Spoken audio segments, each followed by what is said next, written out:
اعوذ باللہ من الشیطان الرجیم بسم اللہ الرحمن الرحیم۔ ناظرین و سامعین، مومنین و مومنات، مسلمین و مسلمات، جو بھی پاک زہرا سلام اللہ علیہا سے مودت کا اظہار کرتے ہو اور ان کے دشمنوں سے بیزار ہو،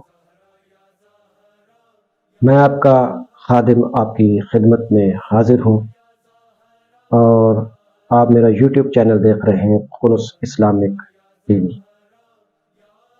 اقتباس از خطبہ فدق کی 16ویں ویڈیو آپ حضرات کی نظر کی جا رہی ہے، اور بڑی محنت سے اور کوششوں سے آپ تک یہ ویڈیوز ہم پہنچانے کی کوشش کرتے ہیں، اور آپ کی محبتوں کا، شفقتوں کا بے حد شکر گزار ہوں کہ آپ ہم جیسے طالب علم دین کو غور سے سماعت فرماتے ہیں اور دیکھتے ہیں، سنتے ہیں، توجہ کرتے ہیں۔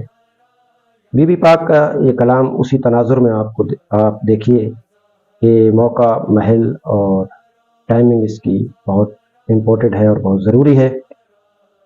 تو آج کی 16ویں ویڈیو، جس کا عنوان ہے اللہ نے محمد مصطفیٰ صلی اللہ علیہ وآلہ وسلم اور علی علیہ السلام کے ذریعے تمہیں نجات بخشی۔ وہاں کس کو خطاب ہے؟ خطاب انہی کو ہے، لیکن بی بی کے یہ الفاظ قیامت تک کے آنے والے مردوں اور عورتوں کے لیے بھی مشعل راہ ہے۔ اگرچہ موقع اور بحال اور اس مناسبت سے جو بی بی نے خطبہ دیا اور فی البدیہہ خطبہ دیا، اور اتنا وسیع و بلیغ کلام فی البدیہہ بی بی کے عالمہ غیر معلمہ ہونے کی دلیل ہے۔ اللہ اکبر! توجہ کیجیے گا ناظرین، بی بی سیدہ زہرا دختر رسول فرما رہی ہیں وَأَنْقَذَكُمُ اللَّهُ تَبَارَكَ وَتَعَالَى بِمُحَمَّدٍ صلی اللہ علیہ وآلہ وسلم بعد اللطیہ واللتی وبعد ان منیا ببو ہم الرجال وذوبان العرب ومرددت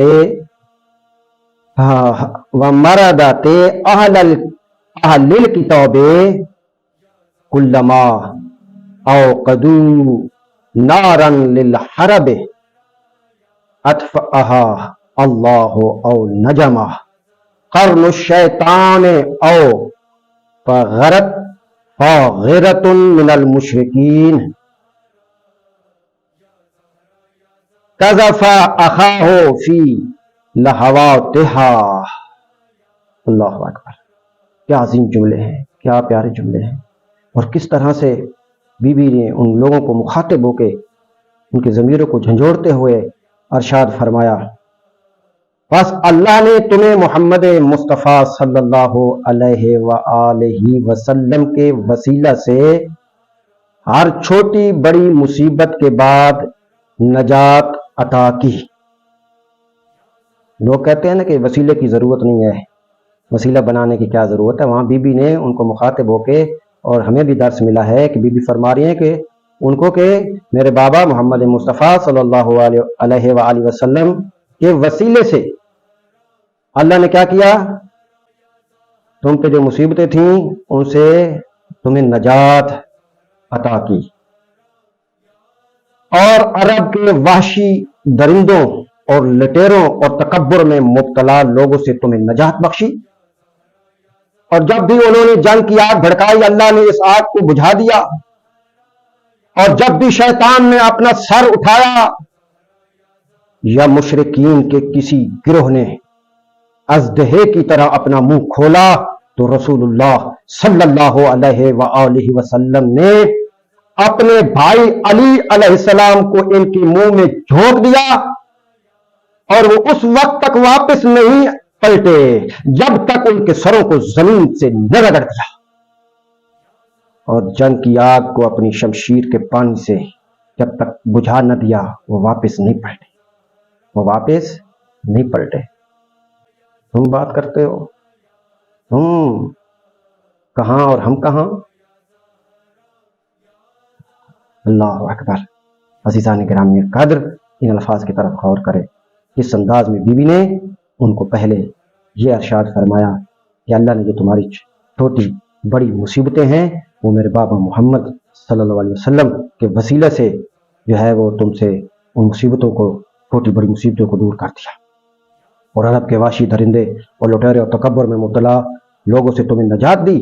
وہ تمہیں مارتے تھے، کوٹتے تھے، لوٹتے تھے، تمہارا استحصال کرتے تھے، لیکن میرے بابا نے تمہیں نجات دے دی۔ میرے بابا نے نجات دی۔ اور وہ وحشی درندوں نے جب بھی آگ بھڑکائی اور وہ شعلے بلند کیے، اور جب بھی شیطان نے اپنا سر اٹھایا اور مشرکین میں سے کسی گروہ نے اژدہے کی طرح اپنے منہ کو اٹھایا، تو پھر کیا ہوا؟ میرے بابا نے اپنے بھائی علی کو بھیجا اور بھیج کر اس وقت تک علی واپس نہیں آئے جب تک کہ ان کا سر رگڑ نہ دیا، اور اپنی شمشیر کے پانی سے اس کو بجھا نہ دیا اس آگ کو۔ تم بات کرتے ہو، تم نے یہی کیا ہے؟ یہ جملہ پیر فقیر کا ہے جو اس سے اخذ ہوا ہے۔ یہ جو سنایا جا رہا ہے، پیغام پہنچایا جا رہا ہے، خطبہ بی بی کا، اور بی بی اس وقت دے رہی ہوں گی خطبہ، سن رہے ہوں گے تمام وہ لوگ جو اس مجمع میں شریک تھے، تو انہیں سے مخاطب تھیں بی بی، انہیں کو مخاطب کر کے یہ جملے فرما رہی تھیں، ارشاد فرما رہی تھیں، میری آقا زادی، میری مرشد زادی، میری آقا زادی۔ پھر کیا سلوک ہوا؟ کیا سنا گیا؟ کیا اس کا اثر ہوا؟ اس وقت اس کا اثر قبول نہ کیا گیا، لیکن اس کے اثرات بعد میں آنا شروع ہو گئے، اور یہ بی بی کے اس خطبہ فدق نے یہ بات ثابت کر دی ہے کہ بی بی کے ساتھ مدینے میں اچھا سلوک نہیں کیا گیا ہے۔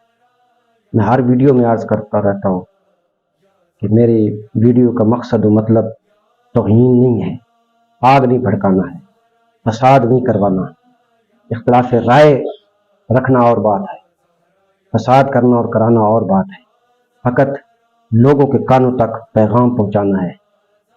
جس طرح بی بی نے وہاں پیغام اپنا دیا، اب بی بی کے اس پیغام کو ہم قیامت تک لے کر چلتے رہیں گے، ایک پوسٹ مین ہونے کی حیثیت سے، اور پہنچاتے رہیں گے۔ اور پھر جب پیغام پہنچ جائے تو اتنا تو کر نا، پھر تحقیق تو کر، پوچھ تو صحیح کہ جو خطبہ کے مخاطب کون لوگ تھے، اور رسول کی بیٹی کو کس طرح ستایا گیا، کس طرح اذیتیں دی گئیں۔ یہ تو پھر آپ کا حق ہے، جو مسلمان سن رہے ہیں، غیر مسلم سن رہے ہیں، یہ آپ تمام لوگوں پر لازمی ہے کہ آپ اس پہ تحقیق کریں، کیونکہ مرنے کے بعد انہی ہستیوں نے جنت کی سفارش کرنی اور دینا ہے۔ عورتوں کی سردار فاطمہ زہرا ہے، جنت کی عورتوں کی سردار فاطمہ زہرا سلام اللہ علیہا۔ مردوں کے سردار ان کے بیٹے حسن و حسین ہیں، جنت کے مردوں کے سردار۔ وہاں جنت ان کی مرضی سے دی جائے گی، یہ اور یقیناً یہ جو اللہ چاہتا ہے یہ چاہتے ہیں، اور جس کی سفارش یہ کریں گے وہی جنت میں جائے گا۔ ممکن نہیں ہے کہ اس گھر پہ جو ظلم ڈھائے اور ان کو اذیتیں پہنچائے، تکلیفیں پہنچائے، اور پھر وہ جنت کا مشتاق ہو، جنت کی خوشبو بھی نہیں سن سکتا کوئی بھی۔ اس گھرانے سے محبت کرو، اس گھرانے یہی گھرانہ ہے جو بخشش کا ذریعہ بنے گا، جو وسیلہ بنے گا کہ تم پہ مصیبتیں آئیں، پریشانیاں آئیں، اسی طریقے سے پریشانیاں دور ہوں گی کہ تم اس گھرانے کے مخلص ہو جاؤ۔